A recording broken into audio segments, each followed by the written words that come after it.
Well, howdy, dear listeners. Just a couple announcements before we get started today. First, we're going dark for a bit after this week's episode to give our team a much-needed break over the holidays, which means no new episode this coming January 2nd. But don't you worry, we'll be back with a regular episode January 16th. And, since we'd never want to leave you hanging, on January 2nd, we're going to give you a sneak peek at our upcoming Patreon-exclusive behind-the-scenes show, Mage Hand Down Low. Oh, wait. Did I bury the lead? We're also launching a Patreon! Starting January 2nd, you'll be able to subscribe on our Patreon for all kinds of fantastic goodies and bonus content while helping support creators who just want to bring you more of what you love. So, without further ado, on with the show.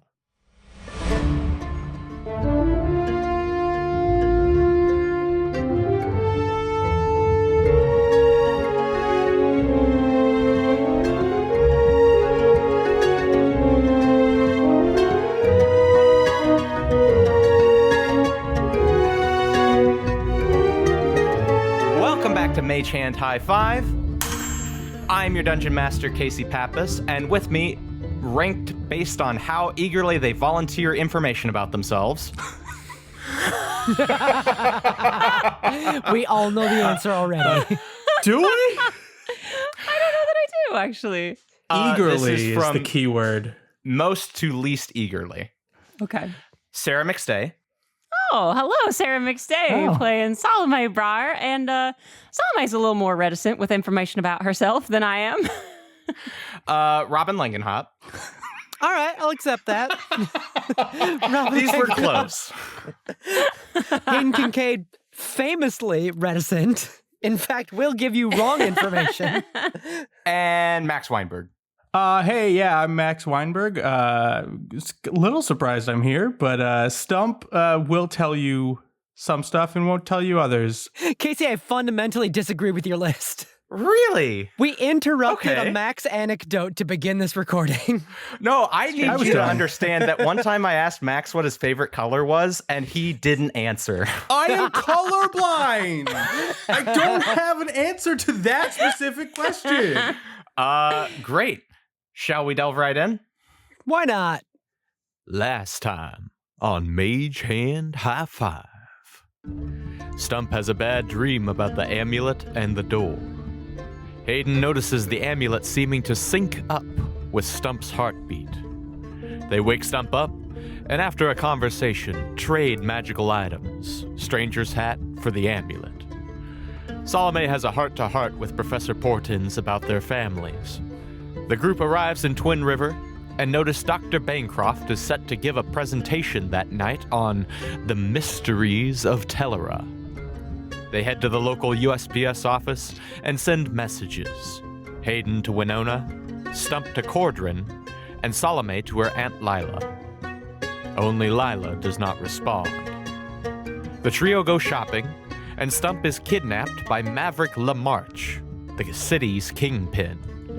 He wants to know where the real stranger is, and after a short interrogation, reveals the other person who wants to know.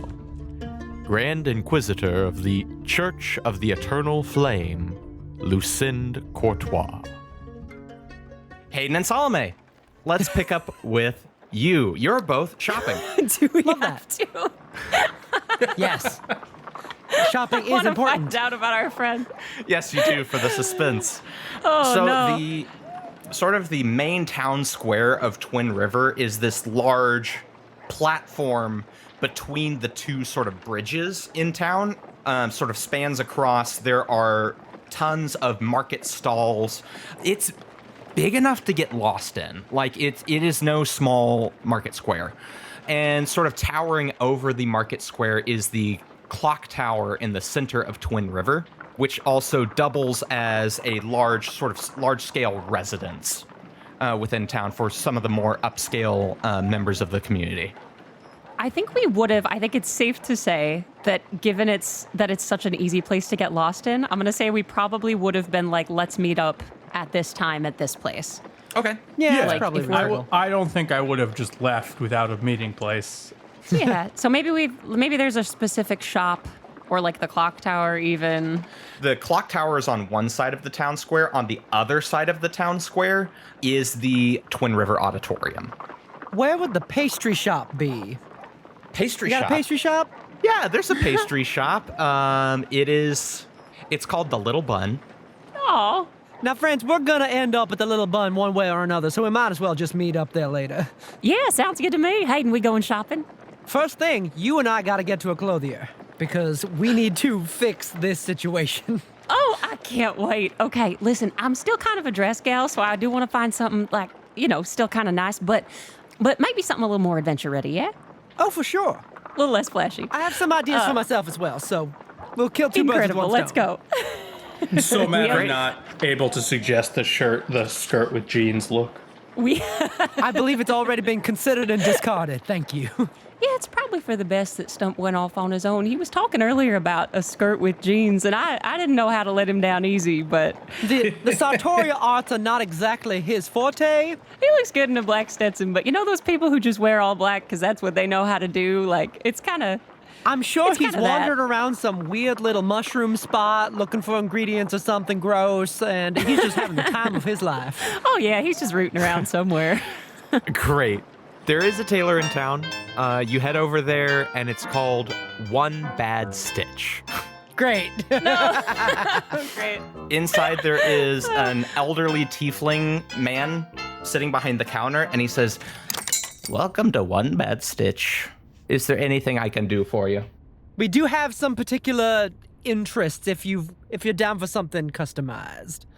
That's what I do here. I customize to the client's content. All right, Perfect. can't wait. Salome, do you want to jump in first? Oh, yeah, I can do that. Salome steps forward, and I think it's just very clear that she feels really out of place in this kind of fancy dress she's got on. The tiefling sort of looks you up and down and goes, "Are you sure you're in need of custom tailoring? You do have a little bit of what looked like singe marks on yours, but I could touch those up if you need." It's a good eye, actually. No, you know what? I'm kind of looking to get rid of all this. She used to have 7 more bustles on this exact dress. I did. They're all in here, and I pull them out of the bag. There's like 6 other petticoats in the bag. Too fair. A bad bustle just... You, what can you do with it? You know, it's hard to overcome. You know, it kind of pulls the whole look together. But no, I'm actually looking for something a little maybe a little bit less ostentatious, a little more adventure ready, not quite as flashy. Of course. Maybe something pink still, though. Of course. And do you have, since you are the adventuring type, are there any sort of... Well, I will assume that there is sort of an armor built into what you're wearing, and that should also be included into the next Yeah, the this sets of course- clothing that we're looking to put you into.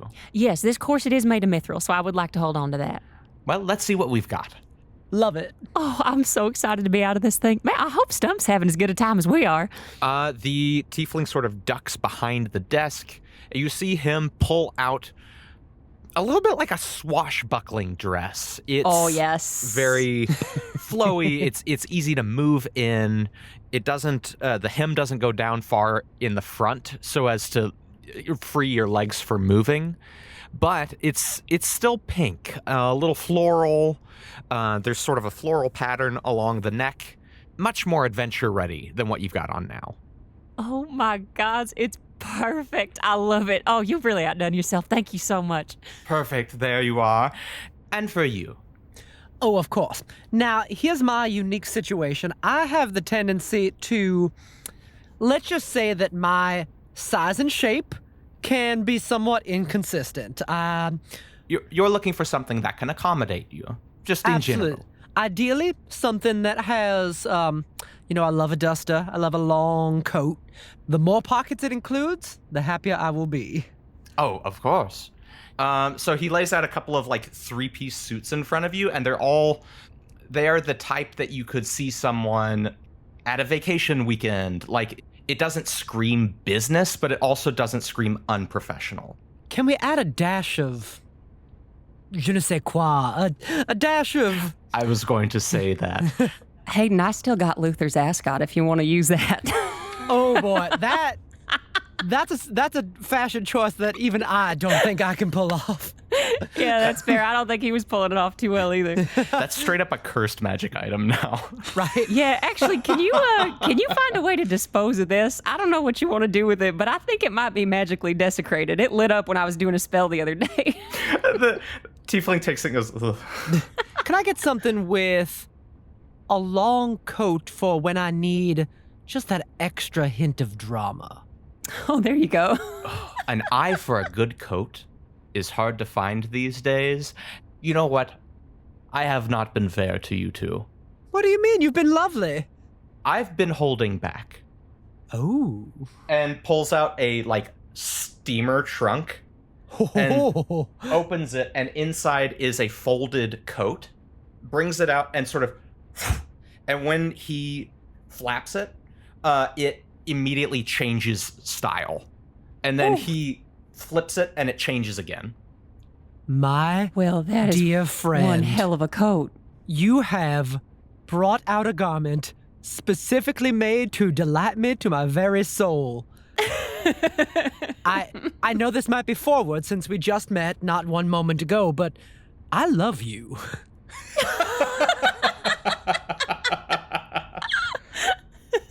You know what? I believe that you can find love when you least expect it. And if you love this coat, and I do. by I very much extension do. me, then I appreciate it all the more. Wow.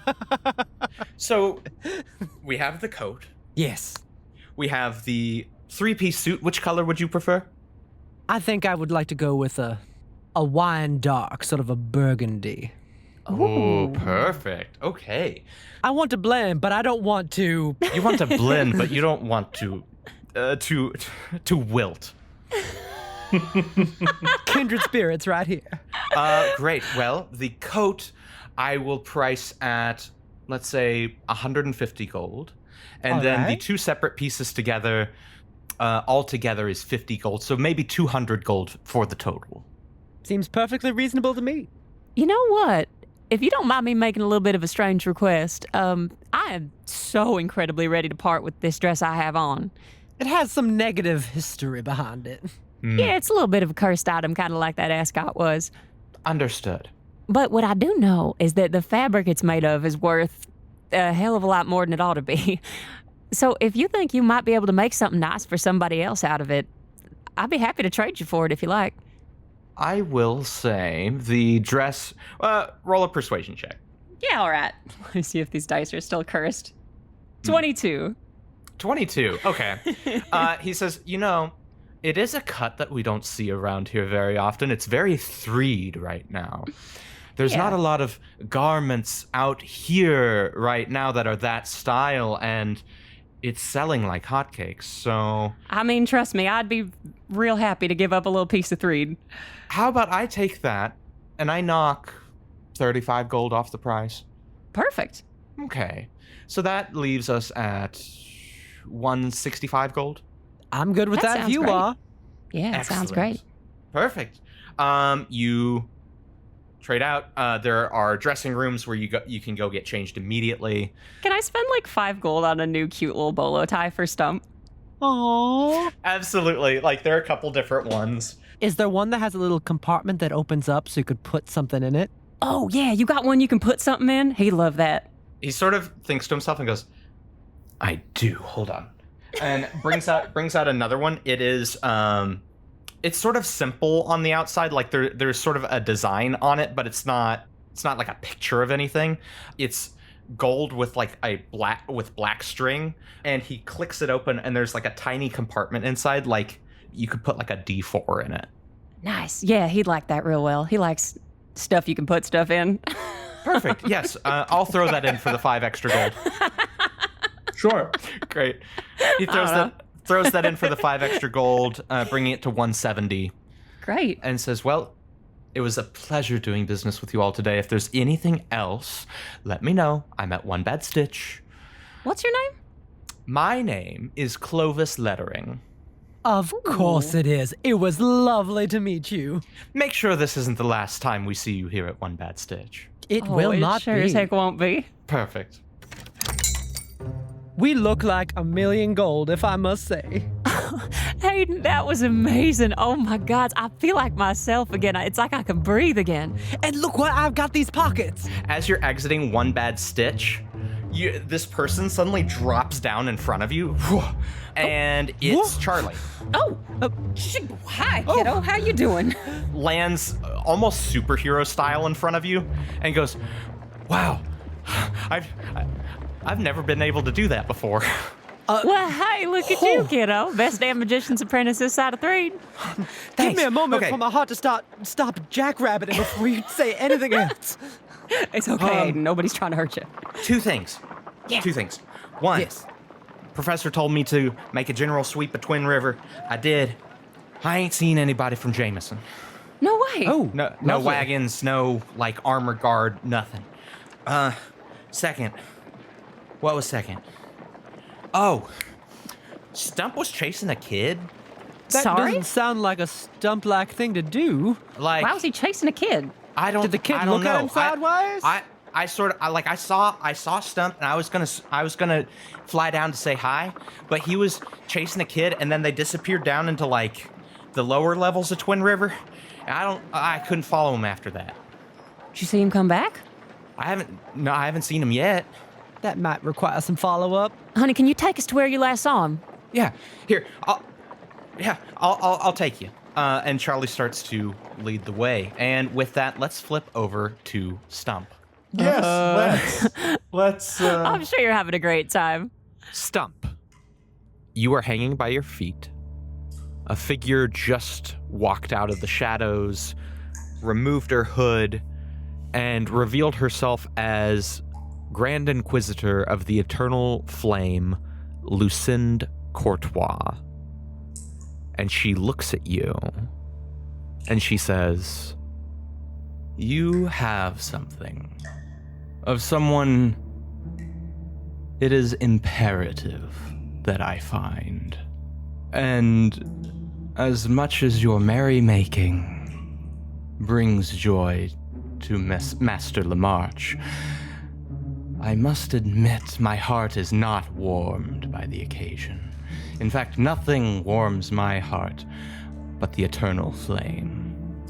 Sounds like you need like a Tums or something to help with that heartburn.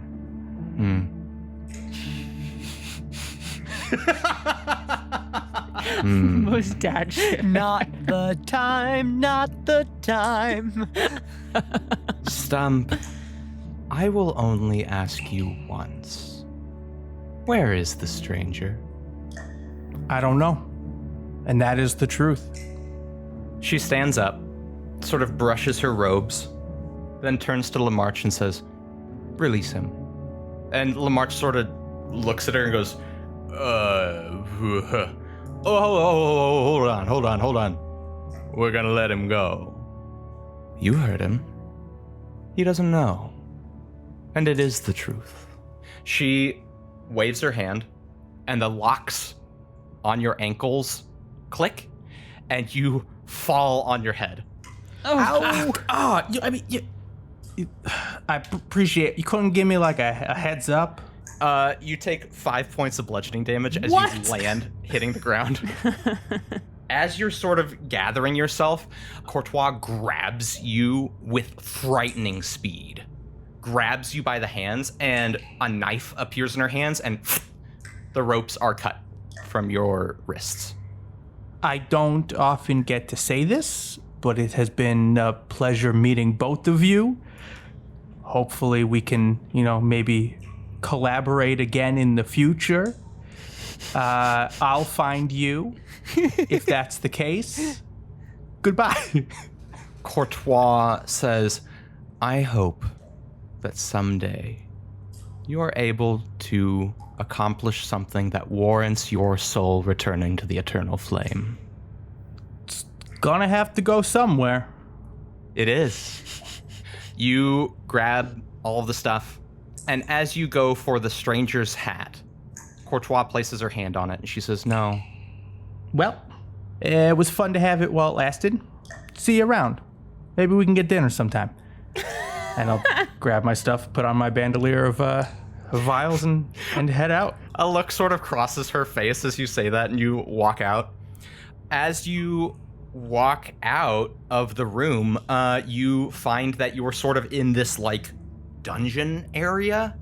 You see light sort of filtering in from bars above you. And as you're walking away, you hear Lamarche turning on Courtois and saying, "What are you thinking? You're hoping to get your man, and I'm hoping to get paid. And I don't know how that's going to get accomplished by letting our only lead go." And you don't hear Courtois saying anything in return. The second I turn a corner, I'm gonna cast non-detection on myself, Oh, Okay. brilliant. which I can do once per day because I'm a Sverfneblin. And then, Bless you. yeah, thanks. I'm also going to use one use of my other Sverfneblin abilities, Sverfneblin Camouflage. Man, I should say Sverfneblin even more, That's great. which will give me advantage on a stealth check. Okay. You emerge from this sort of dungeon. You are on the lowest level of Twin River. You actually see that the dungeon is situated in the mud below Twin River and is sort of a place that is in danger of flooding, almost by design. That's fun. Spooky. Wait, so what did you roll for stealth? 19. Okay. As you leave, you see a couple city guards guarding the dungeon area. You also see a few people who are very much not city guards. You see they're dressed in complete black attire, no frills or anything, just skin-tight sort of bodysuits. Their face included behind a cowl, and on the cowl, a red stripe runs down the side of the masks on their face. Stuhmp, roll an insight check. Sick. 22 again. 22, wow. Nice. The guards do not know what to make of these folks. These ones are not the usual crowd. I don't like that. I'm gonna kind of head the other way. I mean, I was nonchalant through crowds. I'm small, maybe trying to cut through some back alleys. Okay. Yeah, you start heading back up. Let's cut back to Salome and Hayden. We've just been moseying on down in our new looks. Charlie, look at Hayden's coat. Did you see that? Isn't it nuts? Show them what it does. Show them what it does. I've just been spinning in circles for 10 minutes, not again to the left, no, back to the right now. Oh, yeah, that does look All great. right, honey, don't get dizzy now. Charlie is leading you down a flight of stairs. The deeper you go, down the levels of Twin River, it's less sort of platforms from one place to wooden beams and bridges crossing, and becomes more rope bridges and sort of less structured. And the farther down, the less there are shops like the Little Bun and One Bad Stitch, and more shops like the Cutthroat and the Last Pillar. And the Big Bun. The Big Bun. The Big Bun, famously parent company of the Little Bun. That's at the bottom level of Twin River.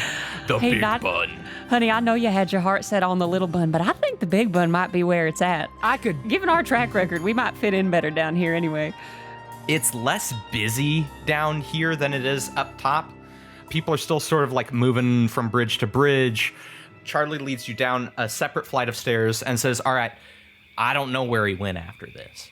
Ooh. Thank you, Charlie. And I think Hayden and I might be able to handle this ourselves. Why don't you go back up and check in with the professor? Maybe let him know what's happened. Yeah, no, and if Jameson shows up, what do we do? If Jameson shows up, it's been real nice meeting y'all. Turn tail and run. Okay, well, Yes, feel free to abandon us. We can take care of ourselves. Yeah, it's don't okay. quite know how I feel about that. Let's put it this way. We'll have an easier time making it through if we're not also worried about checking in on you and making sure you're okay. Okay, I'll check in. I'll check in with the professor. And Charlie leaves. Well, Hayden, I did pick up a little trick from Philomena that might come in handy. Oh, did you? I believe I can make one or the other of us invisible for a little while. Ooh. About an hour. All right. I gotta cast some spells and things if we get into fights, so I think you're already stealthier than I am. I think it might be good to make you invisible if you're fine with it. Sure thing. I know how much it hurts you to go invisible with a coat like that, but it's only an hour. I'll have plenty more opportunities to show it off. Oh, imagine you coming out of invisibility. Unveiling it? Unveiling the... Yes. What a reveal. I'm like casting invisibility on Hayden as we're talking about that. I can't wait for you to come out crossbow Ooh, you blazing, got me excited. coat billowing in the wind. Incredible. This invisibility, is it from your paladin side or your warlock side? No, this is a warlock spell, baby. This is a warlock spell. Okay. Yeah, I took that 3rd level of warlock because Salome did not deserve a paladin level. You place your hand on the revolver at your belt, and this sort of darkness surges up from it through your arm, up and around through your other arm and into Hayden, followed by a pulse of transparency that quickly spreads over Hayden and vanishes them entirely. Sorry, that was a little spooky. I haven't done that before. No, it's part of the vibe. Yeah. Completely fine. I saw that shadow again. We might have to talk about that later. Let's find Stuhmp. Well, you can't just... All right. Moving on. You can't just drop that. Can we do an investigation check for Stuhmp? Absolutely. Is it Roll investigation? Is it survival? What? Perception. What are we working with? Yeah. I think it's investigation because you are looking intently for something. Groovy. All right. Or someone. That's a sweet 2 to investigation for Salome. Yeah, it was crazy. It just was. The shadow just came over and leaned over that mage we killed. I don't really know what happened. Well, Oh my god. I got a 7. We're just not gonna find him. With a 7. It's tough to track. You know what, Salome? I know exactly where he is. He is in the big bun. I'm just gonna go get some food real quick. We go get a snack. That's an action. You'll stop being invisible. My mom always said it's hard to think on an empty stomach. Let's go get a snack. We'll come back. We'll try again. You know what? I am currently invisible, so you'll need to get a bun for me. Oh yeah, that's a good idea. I'll go get you a big bun. You keep looking around. All right. I come back with snacks like half an hour later. Oh my god. You don't know where they are because they're invisible. The line is so long at the big bun. With a 7, it's tough to track down here. It's dark. There are like lights hanging from each of the beams that sort of hold the bridge up. Mm-hmm. But like most of the light comes in from the sides of the bridge where like it's still daylight out. Towards the middle of the bridge, it gets a little darker. Where you're at right now, there's not a lot of people around. You actually see one person, sort of this cackling old lady, sitting out on her front porch. And that's kind of it. Like, you see people, like, scurrying from alley to alley, but, like, this is the only person who's sort of just, like, there, you know? Mm-hmm. I mean, she looks like she's been there a while. Couldn't hurt to ask. I walk up to the woman. Yeah. You said she's cackling on a bench? Yeah, you sort of navigate the swing bridges over to sort of this porch that she sits on. She's in a rocking chair. And she's sort of just cackling to herself, and she looks at you as you come up, and she says, "Why, you're a face I've never seen before." Hi, ma'am. Any chance you want to let me in on the joke? The joke? Yeah. Oh, honey, everything's a joke. When you live as long as I do, ain't nothing serious no more. That is one of the most comforting things I've heard in a while.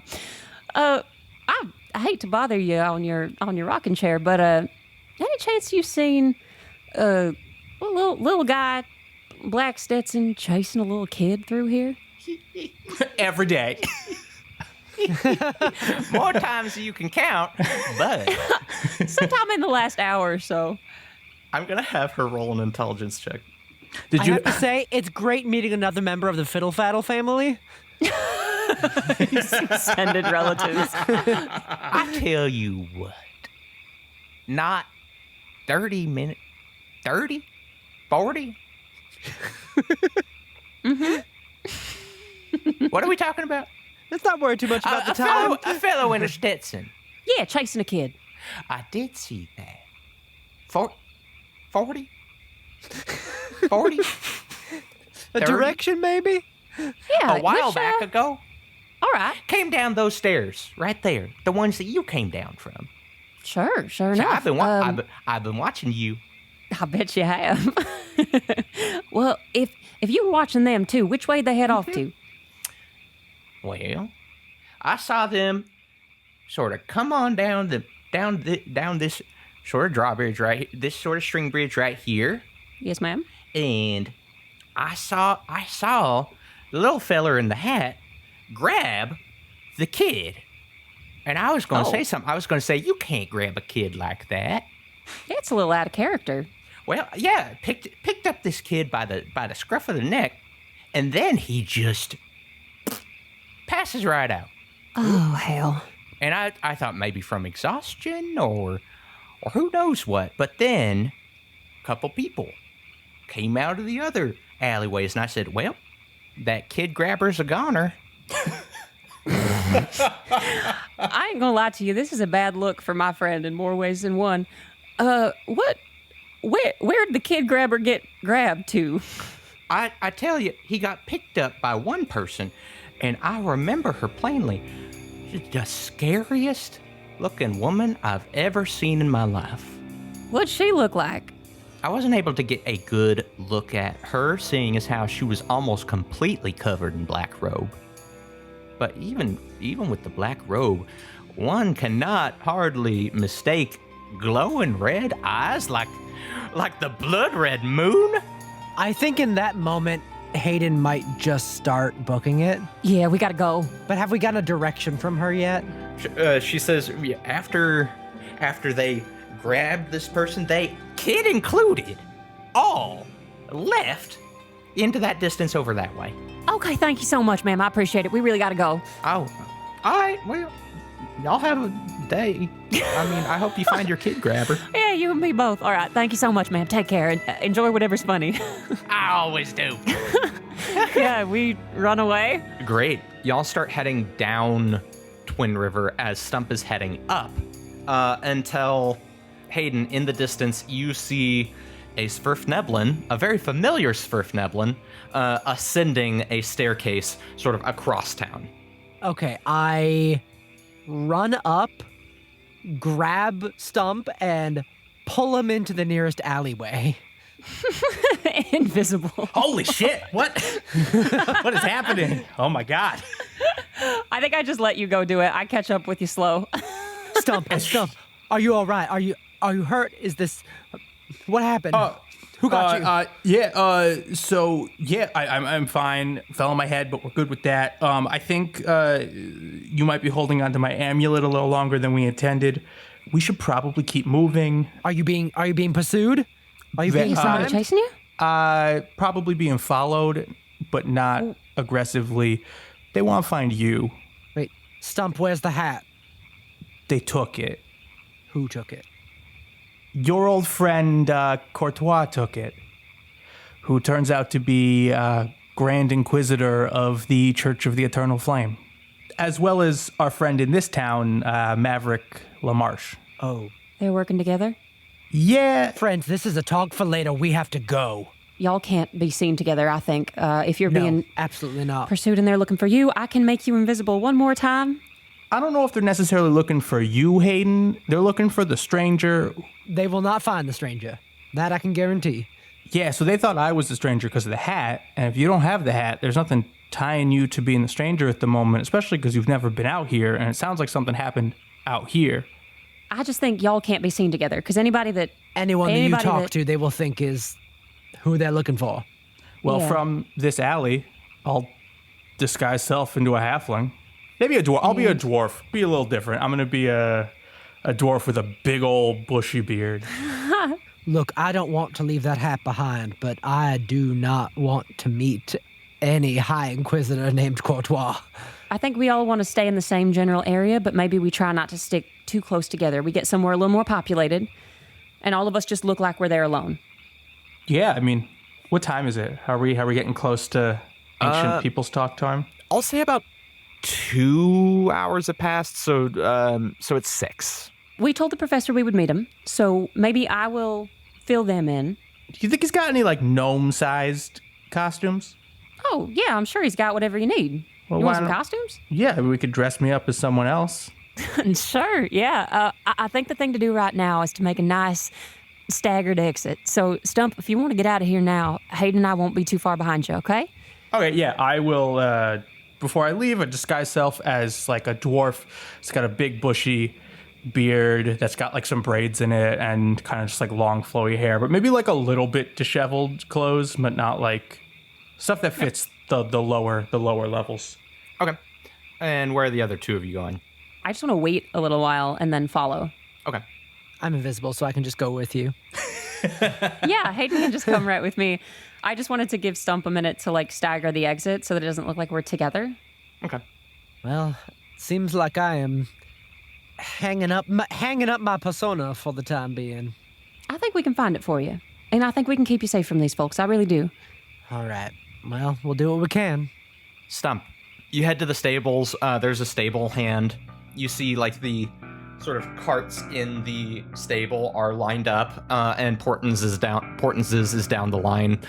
You do not see a Jameson wagon. Awesome. I head straight over to Porton's wagon. Yeah, you head to Portens's cart. Anything you looking at in particular? For his chest of costumes. Disguises. Yeah, you Disguises. you know that the cart is locked, as Portens is paranoid about his stuff. Mm-hmm. However, you have ways around that. Oh, I'm yeah. sure. I'm sure. Why don't you roll? Okay, so it's gonna be what? Dexterity plus proficiency, because I'm proficient in thieves' tools. Dirty 20. Okay. With a dirty 20, you finagle with the lock a little bit. It clicks, comes open. You open the back. There is a chest there. I'll say with a dirty 20, you're also able to open it. All of the disguises of the professor's past performances. There is a tuxedo for Professor Portens. There is a robe for Elder Elias. There's like a nun costume that you're not able to recognize. Absolutely do not pick the nun costume. Yeah, no, you don't want to be church affiliated right now. I was gonna try to do maybe just try to look as like academic as possible Yeah. as we go to this, like the suit maybe with the portend beard. Okay. You take the only suit in there is the Professor Portens tux. And Professor Portens is on the smaller side. So you are able, like, it loosely fits you. You do look like an ill-tailored magician. Oh, can I use my tinker tools to like mess with the fit of these a little bit? To mess with a suit? Yeah, you know what? I think as a I haven't done this before. As an artificer, I think I get with my thieves' tools, artisan tools, I can magically create one set of artisan's tools in an unoccupied space And to be proficient with them. and be proficient with them. Stuhmp, you are able to tinker with the suit to make it a little more tight-fitting. You are able to spirit gum beard on once you turn back into your regular self. Roll a deception check. Oh no. Oh How'd god. you do, bud? That's a 3. Woo! Could be worse. You have trouble with the spirit gum, like it sticks to your fingers, and then there's like hair like sticking to your fingers, and the beard is patchy at best. Right. But to the regular person, you would not look like yourself. Great. Hayden and Salome? Hayden and Salome, what are we up to? Hey, Where are y'all Satan. I mean, I just want to go catch the professor up. Okay. Yeah, y'all head to where the professor is. He's sitting underneath the clock tower. Like, he's waiting at your meeting point a full, 45 minutes early. Like, full dad mode. Cute. Just, arms across his chest, sort of sitting there. And he says, "Oh, there you are. How'd you enjoy yourselves?" Outfit shopping was nice. The rest of it, not great. Okay. I will say, just to start off, the nom de plume that I provided to you when we first met, never speak that word again for your own safety. Just for the rest of your life. Yeah. Time for a name change. Got it. Yeah. Strangers Got and it. hey, if you got any alliterative ideas, you let us know. I can come up with something. Yeah, also, I think Stuhmp might be in your wagon playing dress up right now, but we got to pretend not to know him. Okay. Listen, Cool. It's real important. It's kind of a life or death situation. Somebody's after. Forgiveness rather than permission. Got it. Yeah. It's fine. It is not the first time you've pulled sleight of hand on me, and unfortunately, I do not believe it will be the last. Probably not. Unfortunately, at this point, it's starting to be endearing. Oh, good. Let's hold on to that emotion. Yeah, keep that with you. Hey, look, turnabout's fair play. I got pockets to pick. So, I think we still want to check out the presentation, Dr. Bancroft's presentation, and we just have to pretend not to know each other. You might want to pretend not to know us, too. Do you want me attending the presentation? Not if you don't want to. That's Great. entirely up to you. Great. And he crosses his legs and like pulls out a newspaper and he says, I could not give two shits. Oh, hey, speaking of that newspaper, I don't know how many folks you're going to be. I mean, I'm sure you'll be on the road well before we are, but maybe let some folks know that things weren't what they seemed. I have a feeling that some unrest might be called for down the line. Planting good seeds. Yeah. Sure. And if you see my hat anywhere, let me know, but don't interact at all with whoever's wearing it. I'll keep that in mind. Don't read too much into the why behind that one. That is my favorite thing to do, is to not ask questions. Yeah, just, you don't know any of us. Sure. Let's go to the Sure. presentation. You go to the presentation. The what? Yeah, was that what you I thought that was what you said. No, I said let's go to the presentation. Oh, I heard presentation. And No, I we're thought going that to was the just presentation. y'all head on over to the presentation. Y'all are heading for the Twin River Auditorium. It is this large sort of multi-purpose space. It's one of those buildings that wasn't sort of intended to be an auditorium any more than it was intended to be like a large meeting hall or like even people, play sports in here sometimes. Like it's a, What sports? What sports? They got rec league, pickleball, they got dodgeball. you know what? They have a dodgeball league. Wow. You know what? Do I they love take? that for them. Do they take pickup? Do they have pickup dodgeball? Is there a sign outside? This is pickup dodgeball you know Thursday what? nights. Yeah, like it's sort of like you pay $2, you get to play dodgeball all evening. Oh, I signed us up for dodgeball. Oh yeah. We're gonna stay in Twin River until there's dodgeball. You better be careful because that ball is a mace. Look, if we ever... Oh, no. I think we can handle it. I'll just take catapult. Yeah, I signed us up for a rec league dodgeball after all this is blown over. A full league. Oh, yeah. Yeah, you get shirts and everything. We're here for 4 months. What, we have something else going on? We joined the Church of the Eternal Flame so we can join their softball team. Yeah, you go up to Courtois, you're like, hey, I know that you have an opening. Oh, no. Oh, no. Look, you need somebody at first base. Incredible. Y'all all head into the Twin River Auditorium. Before you head in, Hayden, do you take the opportunity to disguise? Absolutely. I'm going to change into a sweet and unassuming little halfling professor with the largest spectacles you have ever seen in your life. They're definitely designed for like a Goliath, but for some reason this is the only prescription that this little guy can get, and he is ready to learn. Yeah, no, you head on in. Mm-hmm. There's like chairs seated out in rows. On one side of the room is the stage. There's an easel with like a sign on it, and you see sort of stuffy academics talking to one another. Lots of men and women in tweed jackets with arm patches. A couple people like holding pipes. And you see that sort of there is this bottom floor, there are rooms along the backside, and then there is a second floor, sort of like a balcony along the back wall with rooms as well, as if you can take a staircase up to the second floor, and there are like rooms up there too.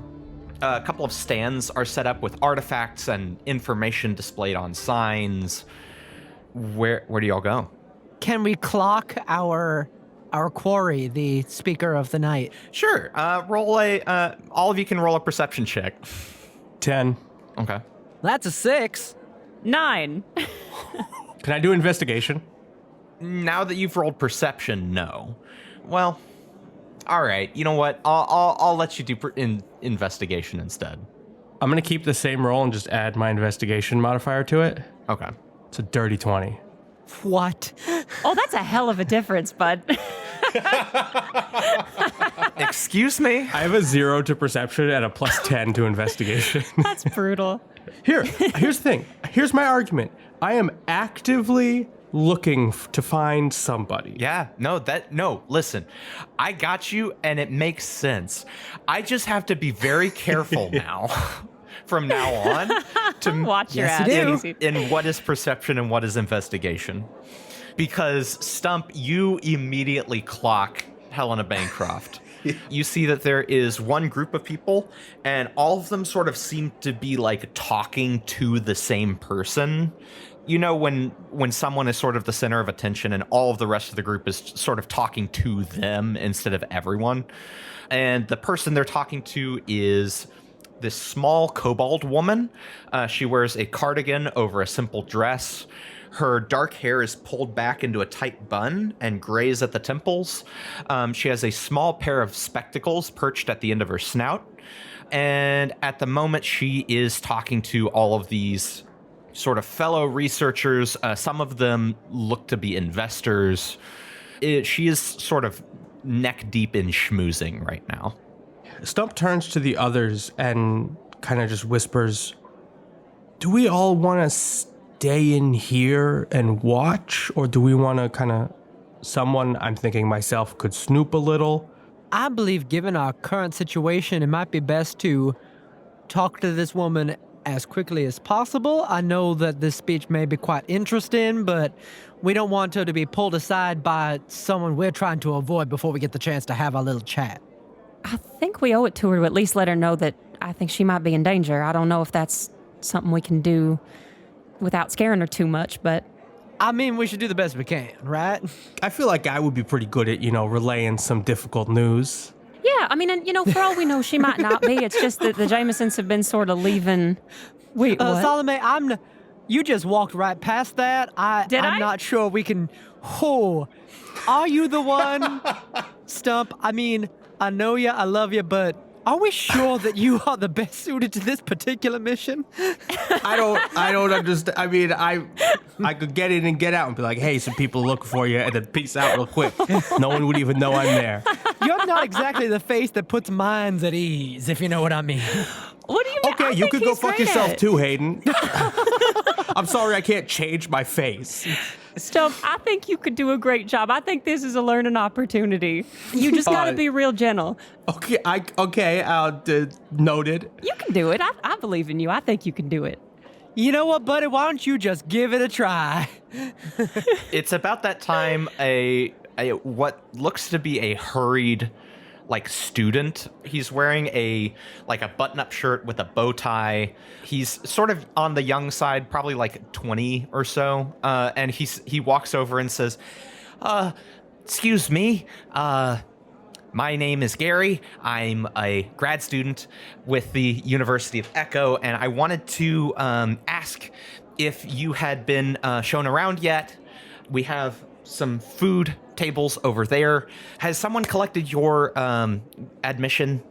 You know, they absolutely did. Hi there, my name is Bartholomew Gigglespasm. It's lovely to meet you. It's great to see the youngins interested in our little club here. But no, we have gone through the whole walk. We are all good. Thank you for checking in. Okay, great. It's almost time for the presentation, so let me know if you have any questions, but we'll be seated over there within the next, 5 minutes or so.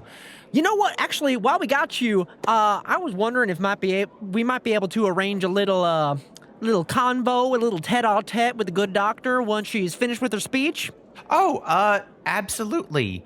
We are looking to further our financial backing for future research endeavors, so we hope that the presentation will inspire you to be generous. Oh, sure. And absolutely, she will be meeting with people afterwards for any questions about the presentation or about, possible business dealings.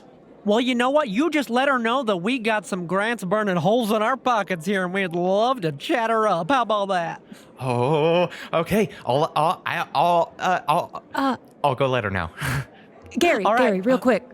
Yes. Y'all got any active sort of tentative investors that are already kind of bought in or anything like that? Anyone you're in talks with? Oh, well, I don't know how much of that information to disclose. It is sort of sensitive financial information. However, I will say that we've gotten a couple of very interested letters from some large, like, organizations outside of town, which have been really cool. Some say that I think we're meeting with a couple representatives after the presentation from a sort of large name company. I can't name drop, but Gary, I think you might be preaching to the choir a little bit, as it were. My husband is actually one of the higher ups at Jameson, so I was just seeing if we had any competing offers. We're meeting with you then. Okay. Yeah, fantastic. that's right. I'm so excited. Thank you so much for coming. Let me know if y'all need anything. Of course. Thank you so much. The second that kind of Stuhmp hears that information, that they're meeting with Jameson, he goes and kind of slinks away from this conversation to go kind of get closer to her. Good call. Great. To Dr. Bancroft? Yeah. You said there's like artifacts and stuff on the table? Yes. Okay. About 2 minutes before the presentation starts, because I think this lasts about 10 minutes. Mm-hmm. Oh, did we get a short rest at some point during the day, like after the morning? I will say that you probably got a short rest in sort of the downtime. Perfect. So in that case, I think I want to cast another Detect Evil and Good. Okay. And go take a look at any of the artifacts or any of the like things that are on the table. And then that would also, I just want to keep it up throughout the presentation and stay pretty close to the stage. Okay. And like watch with that active, just in case there's anything that might trigger that, similarly to the amulet. You head over to the table, you cast this. Once again, you see like a tiny bit of desecration in Stuhmp. Has any transferred to Hayden after Hayden took on the amulet? You do not see any signs of it in Hayden just yet. However, Great. you do know that Stuhmp has been holding onto the amulet longer. Got it. You head over to the table. You see a number of objects. Like, you see a couple of, like, pictures of manuscripts, a couple pictures of, like, bas reliefs. Your blood sort of runs cold for a second, because at the end of the table is an amulet. However, your Detect Evil and Good is up, and there is nothing emanating from it. Ooh. And it looks the same as the others? You can roll an investigation check if you want to get more information. Yeah. Did we go to do that together? I think I'm gonna be scanning the crowd for any signs of Eternal Flame religious garb, or just like looking at all headgear I can find to see if I see the feather. Okay. Check it out, headgear. What would the roll be to just like look into it, I guess? I will take Arcana. I'll take Religion. I'll take Investigation. They're all -2. It does not matter. Okay. Oh, that's still a 16. Okay. Yeah. With a 16, you look at it more closely. It is a replica.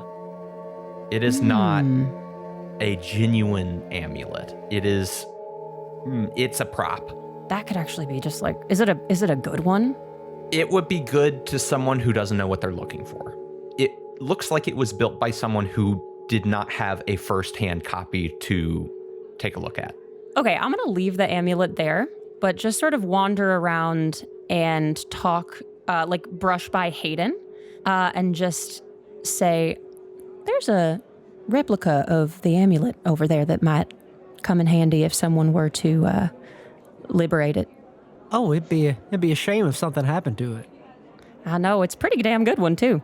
And then I just run away and get some canapes and wait for the presentation to start. Have I spotted anything? Should I roll? Roll investigation on your headgear check. That's only a 12. Okay. With a 12, you are scanning the crowd.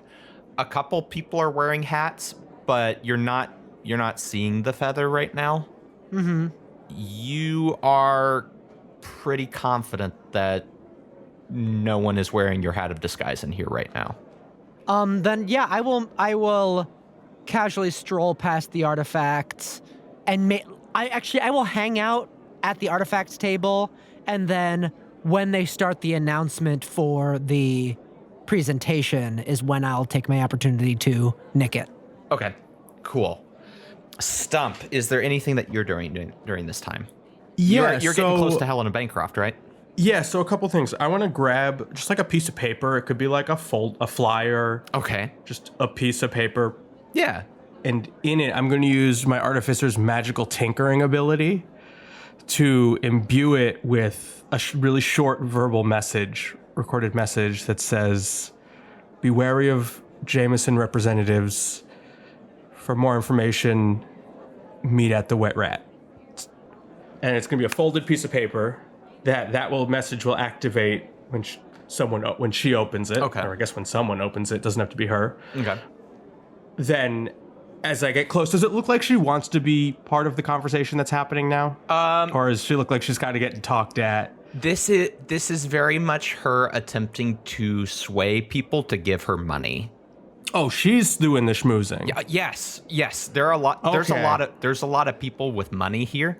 A lot of this event is to cater to people who want more information about this and who might throw money her way in order to keep this kind of information coming. I look disheveled as hell right now, so I'm probably not going to be able to do too much with that. Just got your ass beat going to a gala. Yeah. Your mustache is askew. I'm gonna bump into her. Okay. I'm gonna do a reverse of what I would used to do back in the day. So instead of bumping into her and taking something, you're going to bump into her and something plant and bump into her. Give her Okay. almost like palm the piece of paper into her hand. Ooh. Roll a sleight of hand check. Oh yeah, 25. That's the way we there do it is. There it is. You are making your way over to the group. You feign a stumble and A stumple? a stumble. Absolutely not. So Yeah, silly. you know what? That's what this is called, feigning a stumble. Yeah, fuck it. That's this move. You feigned a stumble. You everyone falls for the classic stumble. I love a good stumble. You stumble, and it's sort of that thing where someone stumbles next to you and you instinctively catch them. She does that. She's able to put down her glass of champagne really quick and just hold you, and she goes, "Oh, are you all right?" Oh, yeah, sorry. I just, it's been a long day. I was walking really, really far to, get here. Right. Sorry about that. That's all right. I want to make sure I make, an elongated eye contact. So there's kind of just, a little bit of, recognition of, this is who I am. Okay. Just like, this is who I was coming to. If you come, this is who is going to talk to you. Eye contact. Because I have a shitty disguise on. Okay. Oh, God, that's right. You do. You... Oh, no. You just got your ass beat. You got a fake beard. You look a mess. Your suit doesn't fit. Yeah, you... A black eye and spirit gum all over your face. You slip the piece of paper into her hand as you make prolonged eye contact. Well, when you say it like that, it's weird. It's weird when you did it. Sort of looks at you confused, and you see her just sort of nonchalantly put her hand in her pocket, and then she turns sort of back to the group at hand, and you think that she's gonna look into this when she has time. Sorry. Looking forward to your talk here. Thank you. See ya. Thank you. And then I'm gonna look for a place that's near exits to stand, because I think the plan was to not stand together. Okay. Yeah, our last public speaking event didn't go great. You head to the main doors. of the auditorium. Just like the back. Yeah. Okay. So like when you enter, the seating space is sort of facing the left. So you're sort of off to the side of the Oh, okay. Cool. of sort of the main like seating area. Okay. As we all settle in for the speech, because our last public speaking engagement went the way it did, I'm just gonna make sure that I have eye contact with Hayden and with Stuhmp, like that I know where both of them are before this starts. Absolutely. Okay. And you all sit in sort of different places in the crowd. Yeah, I'm parked over by the artifacts table so that I can do my little sneakery. You all sort of take your seats.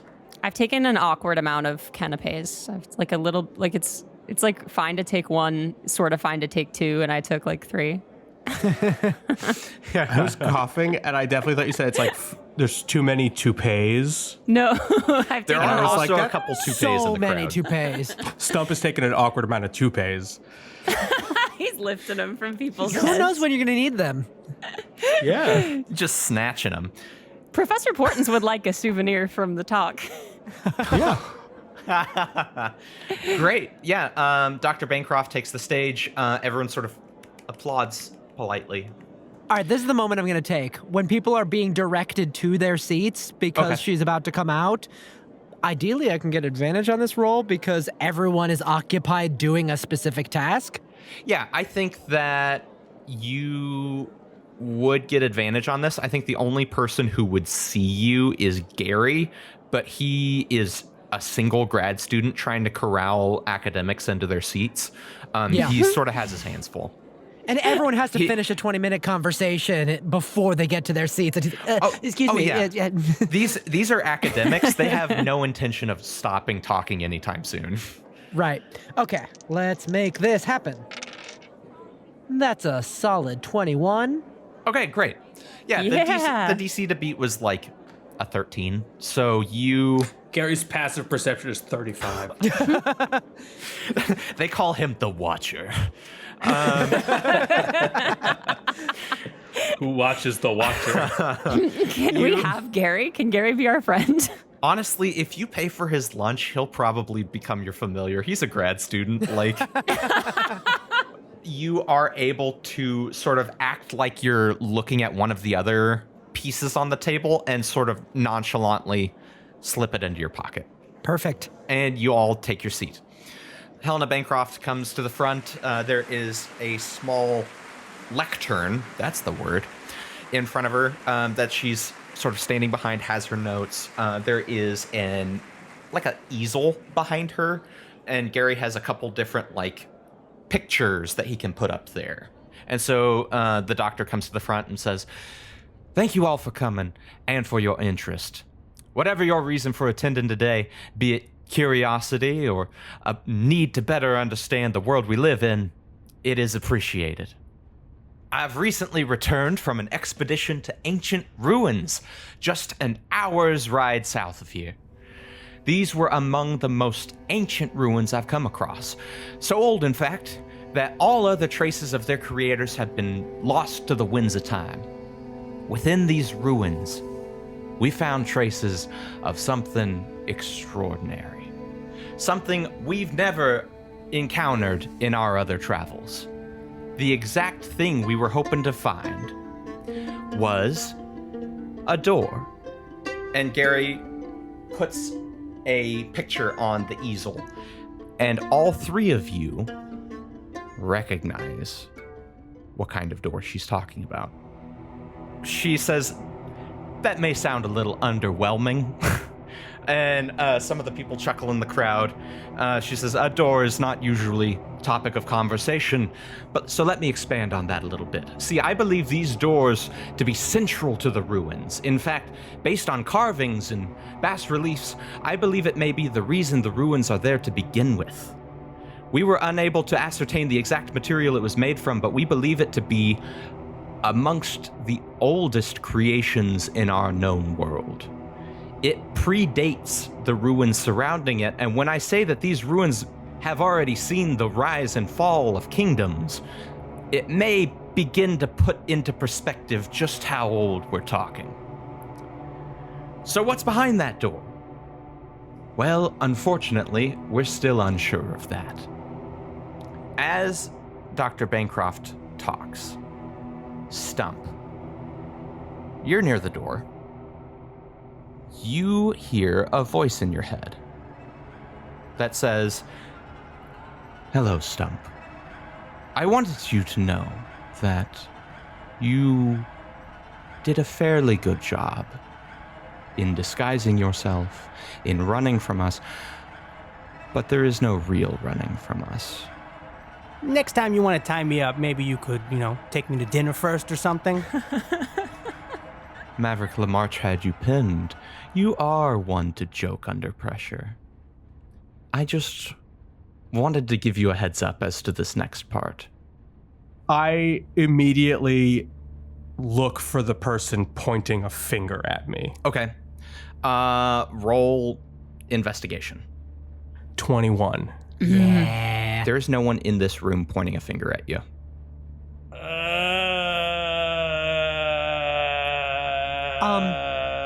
Since Salome and I have been keeping an eye out for each other, can we see Stuhmp in any level of distress right now? Oh. Yeah, Stuhmp do you make it obvious that you're distressed? I think you definitely see my eyes go wide and you see me start to look around. Great. After this long pause, I respond to the message and say, "What you think about?" What am I thinking about? The flame always fills my thoughts. In fact, within the church, there are differing thoughts. There are differing thoughts about the flame. There are those who believe that we are all a part of the flame, even you, Stuhmp. And then there is the Order of the First Ember, to which I belong. We believe that when we are placed here, our paths are already forged in fire.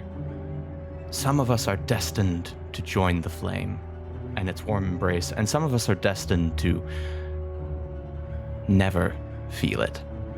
And so in that way, such great things as the end of a life become trivial because you're only hastening their true reward in the end.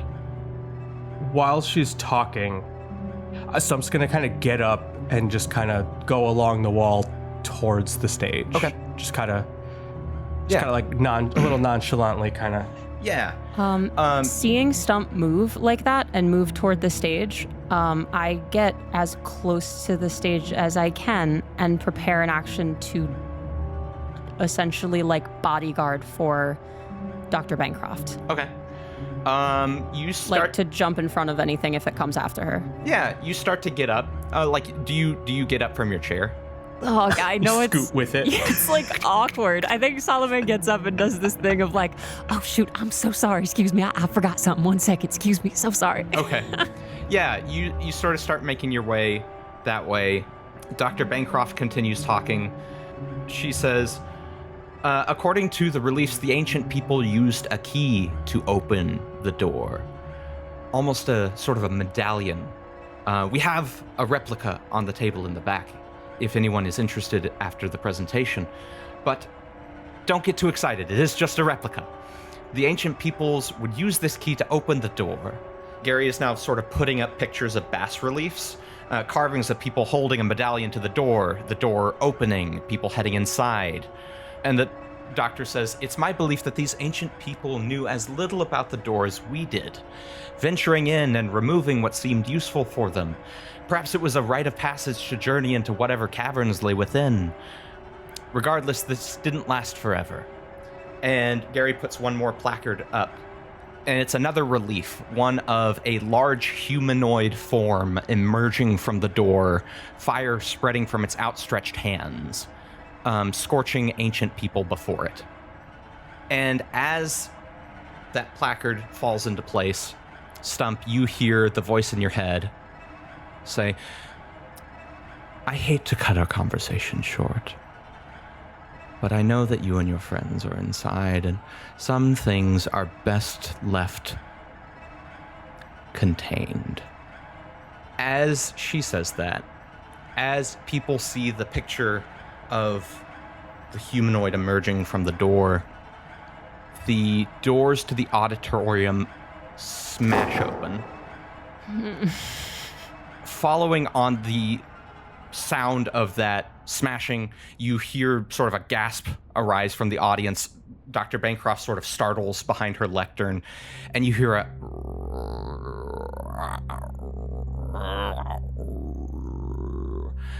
Everyone turns, and in the doorway is a large, panther-like cat.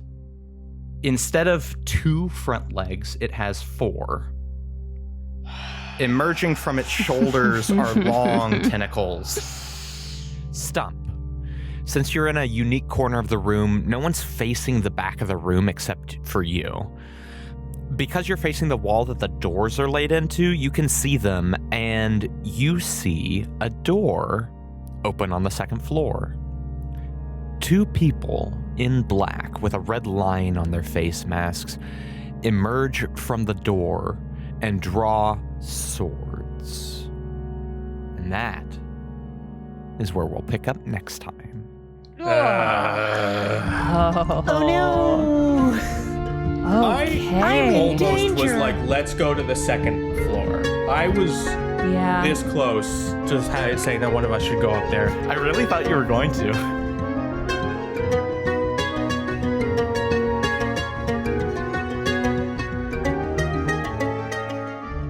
Thanks so much for listening to episode 10 of Mage Hand High Five, The Badlands. Thanks to Jacob Kersner for our orchestrations and Shane Smith for our logo and our cover art. Check out our website at www.magehandhighfive.com and look for us all across the social media landscape. We're on TikTok, we're on Facebook, we're on Instagram, we're on Twitter, we're on Discord. Wherever we may be, we're going to be there at Mage Hand High Five. We're making silly little skits. We're having great discussions with fans. We're having a grand old time. Come along and join us. Go to your podcatcher of choice and throw a 5-star review our way. We had a couple of people who gave us 5-star reviews on Apple Podcasts based solely on the trailer. So thank you to Lady Adelaide and N. Ritter for those reviews, and I really hope we didn't lose you somewhere along the way. Also, special shout out on Spotify to Diana Bacon, who has left us very specific reviews and comments on every single episode. Diana, we love you. Never change. Tell your friends about the show. Tell your foes about the show. Go down into the sewers and find that man. The man who's been haunting your dreams, who knows your thoughts, who knows your mind, but doesn't know how you feel about the show. So tell him about the show using the hashtag MHH5. And hey, Happy New Year. And how about a high five?